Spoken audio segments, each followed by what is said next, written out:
The Backup is presented by one of our top stitch patrons, the best evil person we know, and that is anyone who spoils anything from the Super Bowl for me during this podcast, or for Pete during HCS. And Jess, what don't you want spoiled during the show? The end of The Witcher 3. That's what I don't want spoiled. Cool. So there's no Halo Championship spoilers, there is no Super Bowl spoilers, and there are no Witcher 3 spoilers in the chat at all during the show. Get your exclamation mark Spy Boys out in the chat, because thanks to his generous Patreon support, Evil Spy Boys bringing you the backup. It's hoping you bring the generosity to Food Bank Australia. Food Bank provide regular breakfast to more than 132,000 students at schools around the country, and on top of this, more than 200,000 kids seek food relief from their charities every single month. Donate at foodbank.org.au and head to tasteofmultifish.com.au. Oh, no, just .com for more of Spy Boys' proclivities. Okay, let's back up and look at some of the biggest stories of the week as voted on by us, the host of the Backup, where we back up and look at the biggest stories of the week. Jess, please start us off with a story that made you back up and say, hey, that's a pretty big story. I mean, it did. So I wanted to chat about the Horizon Forbidden West news. Obviously, huge week for Horizon Forbidden West. We're finally getting the sequel after many years of waiting. What a fucking exciting game. Love that one. Don't know if I'm allowed to swear. It's too late now. You are. It's fine. You can say shot. You can say fuck. Okay. Yeah, that's the rule. I'm going to get that on a pillow embroidered. So it's exciting. Forbidden West have revealed their accessibility features have been detailed. They've got custom difficulty settings, like this sort of nuanced dynamic difficulty settings, it looks like, where you can opt in and out of certain things. There's a bunch of different things there that are basically for people who are sight impaired, people who have various disabilities, to make sure that they can play their way. I love that stuff. I love seeing that in gaming. I think it's really special how we've sort of moved forward with the way that technology has grown to embrace all kinds of ways to play. As much as I do not want to open the can of worms that is games should be hard, I do think there's games that absolutely need to be hard. It is intrinsic part of what they are, those Soulsborne games and things like that. But I also think difficulty is relative, and it's really exciting to see Guerrilla and all kinds of devs embrace the kinds of things that they're doing. So a couple of examples you got here are you can adjust damage levels that Aloy deals. You can, instead of having to shoot off particular components of those robot enemies you're probably looking at now, you can just have them automatically looted as part of the robotic corpse. To just make things easier for gamers who have a hard time with certain disabilities and need certain accessibility measures. And I love stuff like that. I just think it's really special. Yeah, absolutely. It's been really nice to see Sony in particular with their first party games, and you know that it's quite a slow cadence. So part of the campaign, the press campaign in the lead up to release for Ratchet and Clank for this, I believe for Spider-Man as well, was part of their PR in the lead up was about the accessibility features that they've, and Last of Us Part 2 as well. And Last of Us Part 2, which is obviously Last of Us Part 2 is kind of seen as the premium example of how you should be implementing difficulty options, and we've seen a lot of studios follow suit with their titles. Yeah, I think I still remember, like, I'm pretty sure Steve Saylor, the visually impaired gamer, had a fantastic video when he came out with his gameplay video where he was just opening up Last of Us 2 to play it and saw the breadth of accessibility options. And that's just stuff just like touches my heart so much. I think it's very easy for any industry to get, we're all under capitalism. Everything is designed to make money. But things like that feel like that is put to the side because it's just about ensuring that gaming stays an inclusive place and that there are just this multitude of options. And I think that's really exciting. There's a co-pilot system that they're working in for the Horizon sequel. So it looks like you can basically have another user with a second PlayStation controller have access to your single-player game. Obviously, Horizon being single-player, but you can pass that off. And I don't know, that sounds really exciting. It's just a cool thing for them to have done. That's really interesting. That that co-pilot thing is essentially you can sit with someone else. I don't know if it's online as well, but basically you need a second controller, and at any point the other person can take over. And the idea being that if you are having trouble with precise aiming or navigating a darker space or whatever it is, someone else can just take over for you to get you through that part and then hand it back when you're able to play again. I haven't heard of that before. I think that's really neat. We had a discussion last year about difficulty on the show, and then the next week we ended up bringing some accessibility advocates onto the show to sort of help us with our discussion and help educate us and learn us, and that was fantastic. Since then, it's totally changed my perspective on the idea of difficulty in video games. And something that I love from this is I love that kind of difficulty tweaking where it's adjust individual things within it's not just like so modular. Yeah, it's not just like levels of this is really difficult and then like boom boom boom, easy, normal, hard, whatever you want to call it.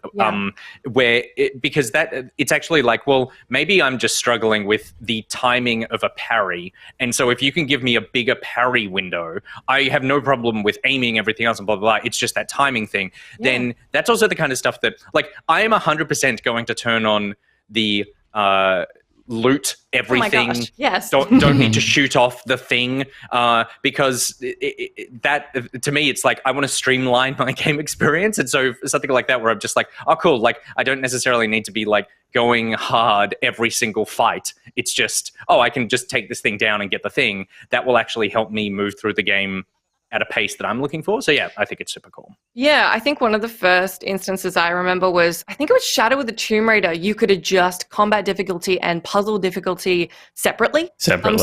Maybe you just want the puzzles to be really hard or the combat to be really hard, but the whole other half of the game, it just doesn't appeal to you, or you don't feel like you're good at it. And I think just giving games more and more options of how they want to engage to make games as fun as they can be and as difficult as they want them to be, I think is just only a good thing. Totally. Ultimately, heaps better for everyone to have more customizability of your game experience to suit what you enjoy about games. Yep. Very cool. Hope to see more of that in the future. Peter, what we definitely will see more Horizon in the future. Yeah, 100%. What story made you back up this week? Well, poor old Marty O'Donnell's back in the news, the composer of the Halo music, a Bungie employee for many years, and he's back in because he and his partner, who composed the original Halo theme, have pushed for a bid to delay the Halo television show until the rights are resolved around the music that they composed. This goes back 20 years to the release of Halo. Marty O'Donnell and his writing partner Mike Salvatore created the music, and in their minds they created the music and they licensed it to Bungie for Halo. That's how it worked back in the day. A lot of the time and works in a lot of industries. His music is owned by the composer and licensed too. That's how it works in film most of the time. So that was how they were operating. It was only about, I think it was a few weeks after Marty O'Donnell decided to join Bungie after the release of Halo. Marty O'Donnell joined Bungie as the senior audio designer, that Bungie were bought out by Xbox or Microsoft.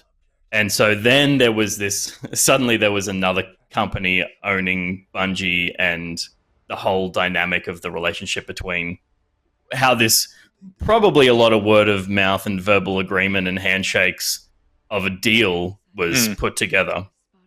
And obviously since then, Microsoft have claimed that they own the music and are free to use it however they want. They have gone on to use the music however they've wanted to without paying any licensing fees to O'Donnell and Salvatore. That has pissed Marty O'Donnell off at varying degrees across the last 20 years. And he seems to always be getting in trouble with his music, because when he was making music for Bungie as well, there was obviously some internal fighting going on there, and he managed to ruin that relationship. But he had to make that apology video a few months ago, where he had to tell people to destroy the Destiny music and assets that he'd sort of distributed without their permission. He's the which he then had to pay Bungie $100,000 out of pocket because of the little sneaky backdoors he was using to sell, in his mind, his music. Like, I think like part of it is that it's symptomatic of the industry being much younger then, and these things I'm sure happened all over the place, but not always to the tune of this is now a company's most profitable IP. Yeah, totally. And you're making money hand over fist that is not getting down to the people that license the music to you or claim to have licensed the music to you. So I think like it would be a far less common occurrence now under a Microsoft deal that they would let anyone have a license deal. They'd pay to own the music from the start. But it's such a mess. So with this, just like in a 2-sentence way, is it that he didn't read the contract properly and got screwed, and in a sort of, the author of The Witcher selling the rights to the thing and then going, hang on a second, you guys are making a fortune on this? Or is it Microsoft did wrong and he's been arguing this the entire time? It is more likely that Microsoft did wrong. Okay. It is more likely because O'Donnell and Salvatore were operating as an orchestral music composition business. Yeah, they had a business. They licensed that music to Bungie, and I feel everyone knows what a nightmare the development of Halo was. It's a very like well-known story in video game lore that Steve Jobs was the man to announce Bungie because it was going to be a Mac exclusive. Sorry, not Bungie, Halo. It was going to be a Mac exclusive like Marathon and games before it. So that didn't happen. A lot changed. Half the game got pulled out apparently, like in the weeks leading up to release on the Xbox and stuff. So it seems like the studio Bungie was a bit of a mess at the time. So I tend to think that O'Donnell and Salvatore were probably a more stable, sensible business operating at the time that this music was composed, and were aware of things like that. O'Donnell has said that he wasn't proactively seeking the funds while he was employed by Microsoft because he didn't want to rock the boat of this megacorp that had just come in and took over. Totally. Which I can totally believe as well. That you feel like you're owed something by a bigger company, but you also don't want to rock the boat and are intimidated by it. So who knows? But it's the court cases have been going on for a long time. The pair filed for the lawsuit in June 2020, and there is coming up this week, I believe, is a mediation is set, and it will go to court if nothing is settled in that mediation. Jess, do you think that in a world where Microsoft are just handing out billions of dollars, just left, right, and center, do you think it behooves them to not get an injunction to delay the release of this show? Should they just like pay up, even if they're like, technically we think we're in the right, but the good guy move is do this? I mean, it's just money, right? Sometimes the good guy move is to get goodwill and move your other thing along. Like, unfortunately, it will probably just be whatever is going to be the least pain for them in the long run. This stuff is so complicated. I mean, it's an industry that's riddled with taking advantage of the little guy, and it's something that I think now is getting addressed more than ever, which is really good. And there's a lot of like audience support for that stuff. Gamers are getting behind people who are being hardly done by. To be cynical, it's tricky if you sign a bad contract. We will never know the full details of exactly what that contract was and what the issues are. And it's like you guys said, is it just like, oh, well, it started making a ton of money and then they were like, oh, hold on, that's not fair. But I don't know. It's a tough one. I mean, like, would you just like everything to get tied up with a bow and handled and everyone walks away happy with their mediation? Yeah, totally. But I mean, yeah. Can you put a price on an iconic piece of music like that? I do feel like, again, I'm not a That's lawyer. the thing, right? I don't run the business. It's like whatever. But I would, if I was Microsoft, just pay him. I'm going to sneeze.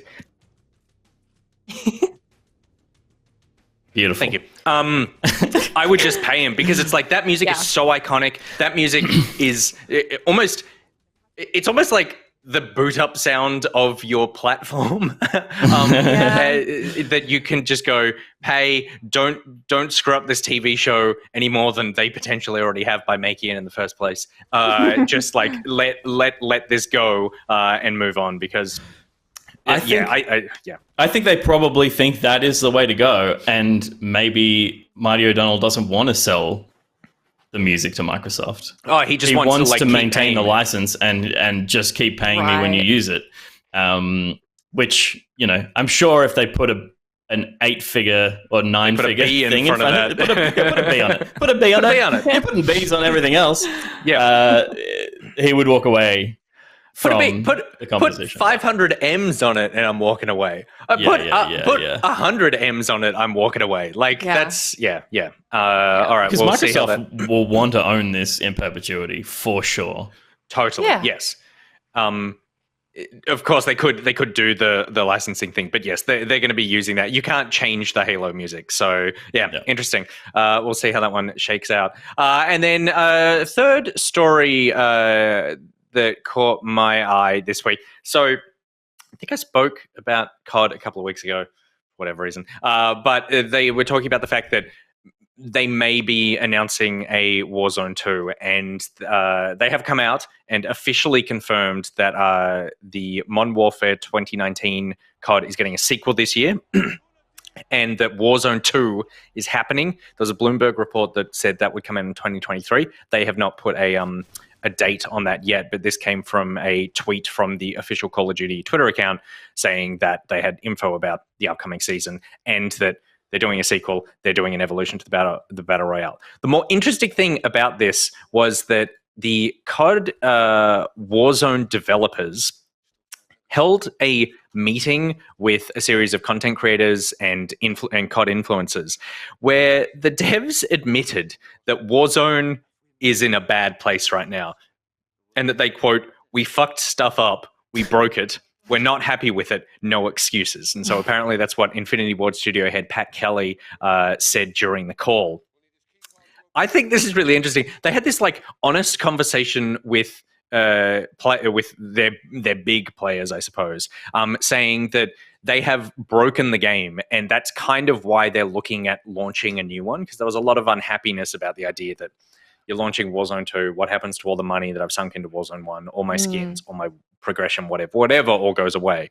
There are not many dev teams, I feel like, that come out and just say, our game sucks right now, and we're hoping that we can make it better. They said that the two big problems that they had was that the game was originally just supposed to be part of the 2019 Modern Warfare release. So Warzone, in the same way that they had that previous Battle Royale a few years before, Warzone was just supposed to be with 2019 and then gone or redone or whatever for 2020. But it blew up so much that they went, okay, we need to maintain it. But not only do we maintain it, we're now put in this weird position where we need to continue to put new COD stuff into this game, even if that new COD stuff is World War II weapons or something. So that, first of all, was a big problem. They did not know how to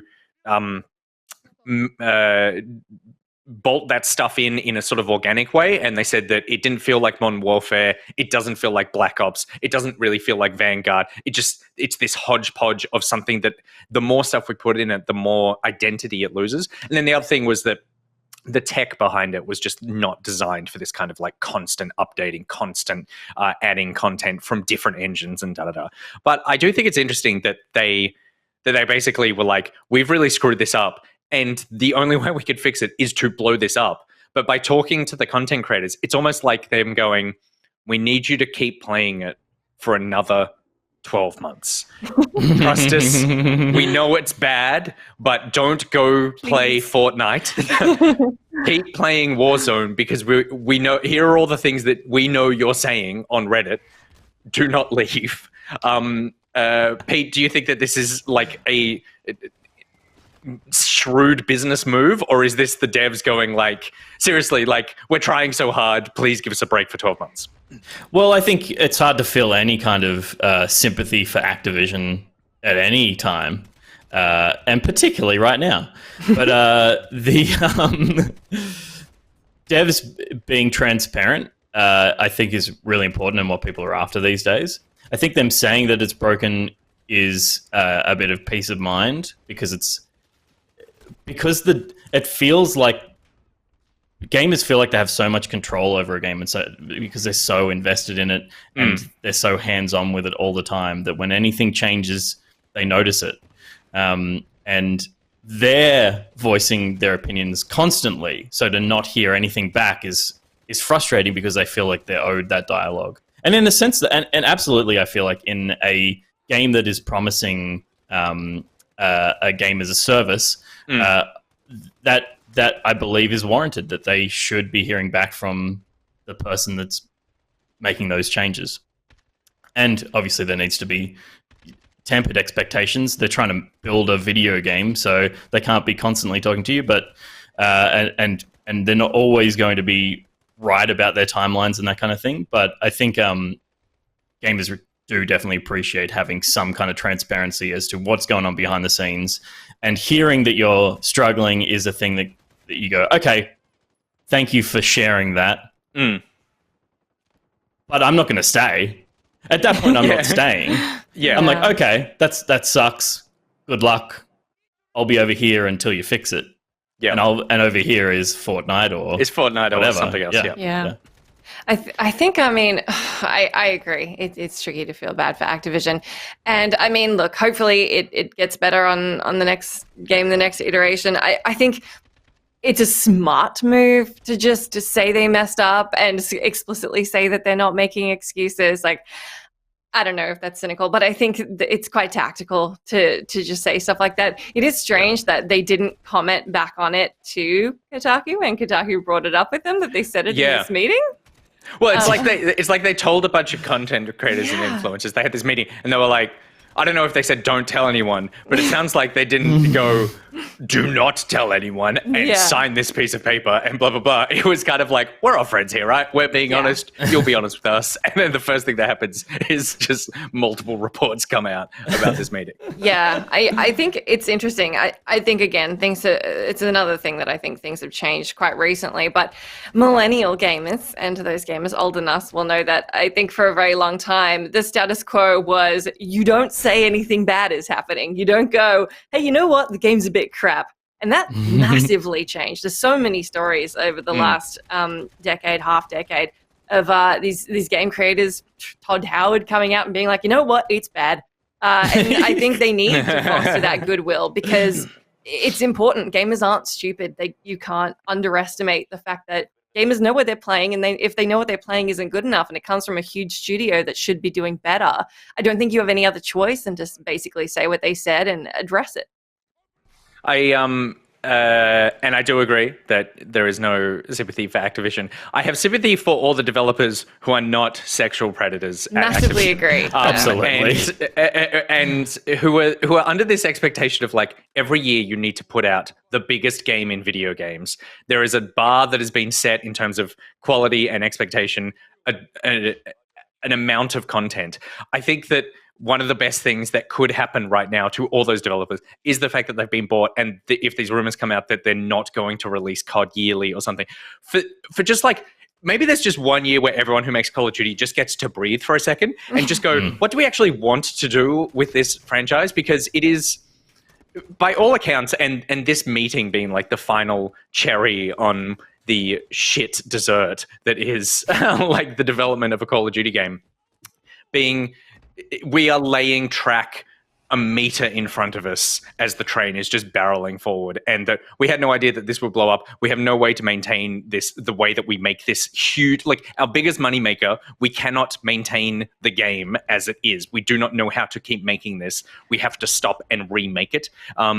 They really just need like a break, and that Activision desperate need to please shareholders, if that just takes a step backwards for a second, it goes, we can make far more money in the long run by not burning out all the people who make the game that makes us so much money, can only be a good thing. So Yeah, it's interesting.